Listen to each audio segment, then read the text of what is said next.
Opportunities in the Marketplace by Victor Yup and Doris Mock. Chapter 20. The Shrewd Manager. Gain more than you lose. Luke chapter 16, verses 1 to 12. I searched the web for what makes a good hire and what makes a bad hire to the following quotes. A good hire is hard to find. Making a good hire is important. Keeping a good hire is far more important. The cost of making a good hire is high. The cost of making a bad hire is even greater. A bad hire is the worst mistake managers can make. A bad hire is worse than no hire. A management company, Right Management, surveyed 444 human resource professionals to determine how much it costs a company to replace an employee that doesn't work out, including the cost of recruitment, training, severance, and lost productivity. 15% say it is equal to the employee's annual salary. A high 42% claim it costs them 2 times the annual salary. A lower 26% answer to 3 times annual salary. A surprising 6% maintained it is 4 times, and a shocking 11% insist it is 5 times. No parable of Jesus is more controversial to tackle and more difficult to understand than the parable of the unjust steward, and critics of the Bible have a field day pointing to the apparent contradiction and questioning the propriety of the metaphor. The target group in Jesus' parable was the Pharisees, even though the parable is addressed to the disciples. He used a dishonest crook not to teach his disciples to learn from the world's dishonesty, but to learn despite his dishonesty, not to learn from him, but to learn about him. What makes a person a good employee? Is there hope for the unemployed or the retrenched? Why are good habits essential to the marketplace and his life? First, the industry quotient. Do not be inept on the job. Luke 16, 1-2. Jesus told his disciples, "There was a rich man whose manager was accused of wasting his possessions. So he called him in and asked him, 'What is this I hear about you?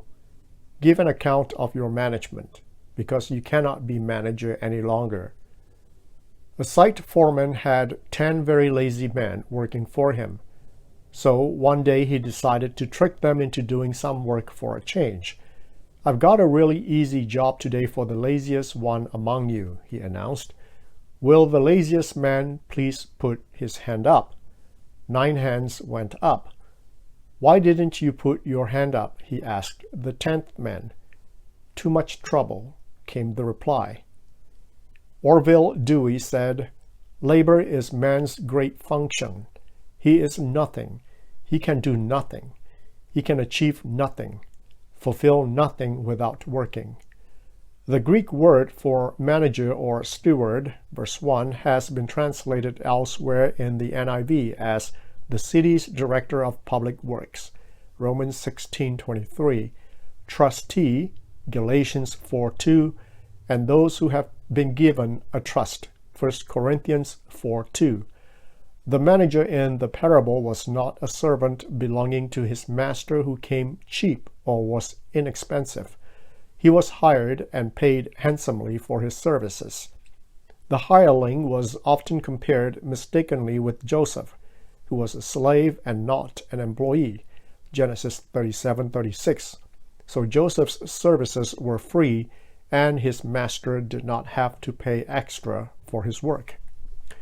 The steward was fired not because of corruption, embezzlement, fraud, or theft. He wasn't cooking the books or lining his own pocket. He was not accused of wrongdoing, but of wasting his employer's possession and resources, of being careless, spendthrift, and wasteful. The Greek word for wasting, verse 1, is the same word applied to the prodigal who squandered his wealth in wild living, Luke 15:13. Worse, The steward never did something about it, nor did he have an answer for it. Maybe he thought the employer would not miss the money. The employer was rich, but he was not a bank, and even if he could afford to absorb the loss, he did not want to maintain the payroll. The owner had to revamp or end the business, or cut the manager and trim the payroll. At this point, he was not thinking of profit, but of stopping the bleeding. The manager had a Washington or Sacramento big government spend, or tax mentality, spending the money of others and socking the bill to the taxpayers, or the owner in this case. In today's term, he was guilty of poor management and bad decision-making, but not of shoddy business practices or white-collar crime. He did not commit a crime, or he would have been arrested, charged, and jailed. Still, the man was clueless, naive, and oblivious to the problem.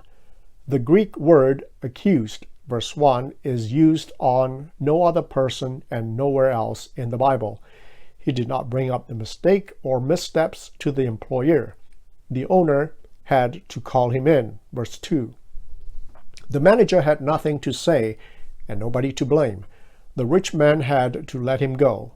He was losing money on the manager who had no clue on how to repair the damage, repay the debt, or recover the loss. The hiring was a disaster. The manager was paid good money to make more money, not to cause trouble or post losses for his employer. The verb give, 9 times, is in the imperative mood in Greek, a command and not of choice, so the steward was rebuked and removed and not retained or rehired. Second, the intervention quotient. Do not be inflexible in your thinking. Luke 16:3-8. The manager said to himself, "What shall I do now? My master is taking away my job. I'm not strong enough to dig, and I'm ashamed to beg. I know what I'll do so that, when I lose my job here, people will welcome me into their houses." So he called in each of his master's debtors. He asked the first, "How much do you owe my master?" 800 gallons of olive oil, he replied. The manager told him, "Take your bill, sit down quietly, and make it 400. Then he asked the second, "And how much do you owe?" 1,000 bushels of wheat, he replied. He told him, "Take your bill and make it 800. The master commended the dishonest manager because he had acted shrewdly, for the people of this world are more shrewd in dealing with their own kind than are the people of the light. The Tom Hanks Leonardo DiCaprio movie Catch Me If You Can was an enjoyable movie despite its focus on the ins and outs and the rise and fall of a forger. The movie was the real-life story of Frank Abagnale, Jr., a young forger who made a career and fortune swindling banks out of millions of dollars and impersonating roles that paid off handsomely and socially for him. The DiCaprio character coned himself into a dream hospital job supervising doctors, later into a prestigious law firm, and then into a non-flying pilot's job, even though he had never been to college, law school, or flying school. The cop hot on the heels and trail of DiCaprio was played by Tom Hanks, who vowed to capture DiCaprio while at the same time marveled at what the con man could get away with and where his next job was. Hanks' resolve and DiCaprio's mistakes finally ended the chase. Hanks got back at DiCaprio, but he did not give up on him. After DiCaprio was behind bars for some time, Hanks softened and had an idea. He introduced the forger to his boss who needed help on bank fraud prevention. In the end, the authorities freed him, gave him a job, and used his skills to catch other forgers like him and to educate law enforcement officers on fraud prevention. The former manager in the parable realized that spending others' money was a good thing. He realized that finding one's own money and finding a similar job were harder than he thought. He even thought about changing jobs and giving up, but he realized he was not strong enough to dig or thick-skinned enough to beg. The Greek word for dig, verse 3, is used consistently elsewhere for labor-intensive, back-breaking jobs like the work of the house builder who dug deep down to lay the foundation of the house on rock, Luke 6:48, and the skilled vineyard gardener who dug grounds to plant trees, Luke 13:8. The compound word for beg, ekpaitio, in Greek differs from the regular compound verb for begging, or prosaitio, or beg for, used exclusively of blind men such as Bartimaeus, Mark 10:46, and Luke 18:35, and the man born blind who begged for a living, John 9:8. The prefix ep means upon, so epaitio means beg upon, request upon, or impose upon. The Chinese say, open the palms to ask people for money. Unlike blind people, he had no personal disability, so begging and freeloading were out of the question. People would also object to giving money to a healthy man. The word ashamed literally means no face, thus possibly disfigurement. The ex-manager then decided he must put his brain to work and put on his thinking cap. He cut a bargain with his former employer's debtors, generously giving them a steep 20% discount on wheat and a 50% discount on olive oil. There are at least two interpretations of how this worked in his favor. 1. The debtors did not get their discount because it was illegal, but they were fooled into providing food and lodging to the man until he could find work and be independent. The loss was minimal because service was provided and no job was offered or wages paid. Second, the house owner could do nothing but grin and bear it, since the man was supposedly acting on his behalf. Both ways worked out for the man, but we are not told the story had a happy ending. The fact that the former manager was thinking about his livelihood and future, even if the ploy was unethical, deserves commendation. The fact that he was not a bum or a loser, even though he was not a winner or a hero, deserves praise. Jesus did not say he was a success, but a survivor. Jesus extolled not his predator instinct, but his survivor instinct. He did not say that the man was worth emulating, but that he was worth examining. He did not say the man had a sense of right and wrong, but that he had an awareness of crisis and opportunity, the cleverness many Christians lack. Matthew Henry commented, "He, that is Jesus, does not commend him because he had done falsely to his master, but because he had done wisely for himself." The master did more than commend the steward, verse 8. In fact, he praised him. All other 5 occurrences in this Greek word have been translated praise. Romans 15:11, 1 Corinthians 11:2, 17, and 22 twice in NIV, except for this one exception, commend. The steward's turnaround was nothing short of amazing.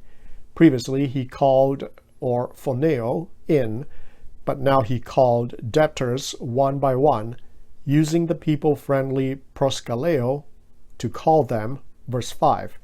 He was asked questions in verse 2, but he learned the value of asking questions since, verses 3, 5, and 7, the first word from his mouth subsequently was a question.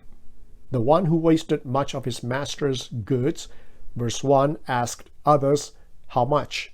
verses 5 and 7, the moment he opened his mouth, verses 5 and 7. The steward, who did not know how to stop wasting, verse 1, or what to do, how to dig and beg, woke up finally to what he could do, verse 4. Third, the investment quotient. Do not be imitators of the world. Luke 16, 9-12. I tell you, use worldly wealth to gain friends for yourselves, so that when it is gone, you will be welcomed into eternal dwellings. Whoever can be trusted with very little can also be trusted with much, and whoever is dishonest with very little will also be dishonest with much. So if you have not been trustworthy in handling worldly wealth, who will trust you with true riches? And if you have not been trustworthy with someone else's property, who will give you property of your own? This story has no ending, but a teaching. The point is about reader, not the manager. Here are some wise sayings on learning from people's mistakes. No matter how good you think you are, there's always something to be learned. There's always something to be learned, even from bad criticism. A smart guy learns from mistakes, and a wise guy learns from people's mistakes. Learn from people's mistakes. You can't live forever to make them all by yourself. Fools never learn from their mistakes. The average person learns from his mistakes, and geniuses learn from people's mistakes. Sometimes we learn from people's mistakes, sometimes from their examples, but always we have the opportunity to look around us and see little mirrors of ourselves. Learn from people's mistakes, which is sad, because somebody always pays a price. The Greek version of verse 9 has nothing to do with exploiting people. It reads, "And I say to you, make to yourselves friends of the mammon, of unrighteousness, so that when you fail, they may receive you into everlasting habitations." We are to be friends, not lovers or haters of money. Worldly wealth, mammon in Greek, is not idealistic. It is indeed unrighteous, yet we need not treat mammon as enemy or Satan. The problem is the value or significance we attach to it. Jesus is not saying money is everything. As the Chinese say, money is not everything, but without it, nothing works. Jesus concluded the parable by appending verses 10-12, making sure the hearers knew that he was not advocating deceit and dishonesty. The problem of the manager in the story was not that he was a hireling who did not care one way or the other about his employer's money. A servant who had everything to lose would care passionately about his master's money, but not a hireling who had nothing to lose but a mere job. A hireling would not care about losing all his employer's money. Jesus turned the story around to make it an investment issue. The manager was not trustworthy with his first employer and not truthful with his next employers. True, he got away with it, but only with very little, or least in Greek, on this side of earth. The handling of worldly wealth, verse 11, is not a salvation test, but a stewardship test. What Jesus said about the manager is true of us. The money you have in your pocket, wallet, or bank is not yours, but the Lord's. God gave you money not as an enjoyment, but as an examination, and not as an amusement, but an assessment. Not many things can truly test a person, but money is as basic and as convincing a test as any. Most people spend their money on themselves, some spend their money on others, but few spend their money on things of God. The point is not whether you are frugal or lavish, since God does not need money, but whether you are trustworthy. The Greek word is faithful, verse 11. Can he give money to you in good faith? Will you spend it without thinking and without guilt like the manager, as if you are the rightful owner and not God? G. Campbell Morgan commented on this parable. Money is not immoral. Money is non-moral. That is a very important distinction. Some people say money is the root of all evil. The Bible does not say so. Money is not the root of all evil. There is no evil in money, and there is no good in money. Money is entirely non-moral. It is the use of it which is good or evil. It may be used for good or for bad. We can take our money and so use it as to blast our own souls and blast men and women round about us. Or we can take that same money and so use it to bless our own souls and bless men and women round about us. God evaluates the person, not his possessions or property. He intends for us to be stewards, not shoppers. He intends for us to channel resources, not consume resources. Jesus said, "It is more blessed to give than to receive." Acts 20:35. Conclusion. All the money in the world cannot buy good instincts, quick intuition, or timely intervention. Many people today live a sheltered life. They have much, but they lack heart. They have education, information, and intelligence in hand, but not wisdom, diplomacy, and maturity in sight. Do you believe having character is better than having cash? Have you lost your identity? Are you too identified with the world? Hold to your ideals, but don't be too idealistic either. Have you learned to integrate faith with life? Are you in the world, but not of the world? We should not be invested in, identified with, or imitators of the world and its way of life, but we should not be irrelevant, ignorant, and impractical either. The challenge is to make faith a way of life, not to make money an issue. Bible study questions. 1. Who did Jesus address in the parable? Verse 1. 2. What did the steward of the rich man do to be accused? Verses 1 to 2. 3. How did the master deal with the steward? Verse 2. 4. What did the steward instinctively do? Verses 3 to 4. 4. When did the steward act? What did he do? 5. Why did the master commend the unjust steward? Verses 8 to 9. 6. How did the master praise the unjust steward? Verses 8 to 9. 7. What was Jesus' lesson in the parable? Verses 10 to 12. Explain what Jesus taught regarding faithfulness. Group sharing. 1. Have you encountered a colleague, a superior, or a junior who misused his company's resource? What was the consequence? Was it fair and appropriate? 2. Have you encountered a colleague, a superior, or a junior who used positional authority for personal advantage? For example, offer privileges, monetary incentives, promotion opportunities to gain others, loyalty to himself. Which colleague is smarter? 3. Do you make friends or enemies at work? In the event that you are dismissed or laid off, how may the relationships you established help you or hurt you? 4.